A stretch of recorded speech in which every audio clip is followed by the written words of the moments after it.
Welcome back. વાત હવે અભિનેત્રી પરવીન બાબીની જૂનાગઢની મિલકતની કરીએ. બોલિવૂડની દિવંગત અભિનેત્રી પરવીન બાબીનો જૂનાગઢમાં ભવ્ય અને વિશાળ મહેલ આવેલો છે, જેનો કેટલાક ભાગ જાણે કર્યા વગર તોડી પાડવામાં આવતા અનેક સવાલો ઉઠ્યા છે. પરવીન બાબીની આ 200 વર્ષ જૂની કરોડોની મિલકત જમીન દોસ્ત કોણે કરી? મનપાએ કે અન્ય કોઈએ? તેને લઈ હવે બાબી વંશના વારસદારો સવાલ ઉઠાવી રહ્યા છે. આમ છતાં આટલી મોટી ડેમોલિશનની કામગીરી અંગે જૂનાગઢ મનપા કે અન્ય સરકારી તંત્રને કોઈ જાણ જ ન હોય તેમ કંઈ ખબર ન હોવાનો રાગ આલાપી રહ્યા છે. જૂનાગઢના દિવાન ચોકમાં દિવંગત અભિનેત્રી પરવીન બાબીનો ઐતિહાસિક બંગલો આવેલો છે. તે જર્જરિત થયો હોવા છતાં આજે પણ અડીખમ છે, પરંતુ છેલ્લા 3 થી 4 દિવસમાં કોઈએ આ મિલકતના અમુક હિસ્સાને તોડી પાડ્યો.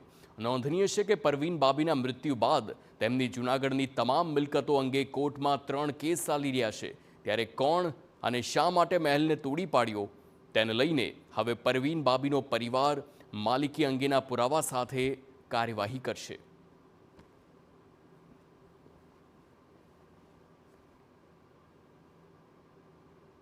હું છે હું નહીં એ ખબર નથી. આના રેકર્ડ પુરાવા હજી આધાર હજી અમારો કેસ ચાલે છે. આમાં કોર્ટમાં બધા 3 કેસ ચાલે છે અને તંત્રએ આમાં ડિમોલેશન કરેલ છે, પણ શું છે શું નહીં એ કોઈને કાંઈ જાણ કરેલી નથી.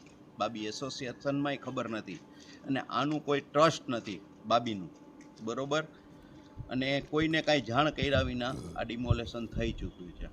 તો આ જે મિલકત છે એ પરવીન બાબીની એક યાદગીરીના નામ ઉપર છે. ઉલ્લેખનીય છે કે દિવંગત અભિનેત્રી પરવીન બાબી જૂનાગઢના બાબી વંશજની વારસદાર હતી, તેમજ પરવીન બાબીના પિતા જૂનાગઢના નવાબના દિવાન હતા. પરવીન બાબીએ તેમનું પ્રારંભિક શિક્ષણ જૂનાગઢની માઉન્ટ કાર્મેલ હાઈસ્કૂલમાં પૂર્ણ કર્યું અને ત્યારબાદ ઉચ્ચ અભ્યાસ માટે તેઓ અમદાવાદ સ્થાયી થયા અને સેન્ટ ઝેવિયર્સ કોલેજમાંથી ડિગ્રી મેળવી હતી.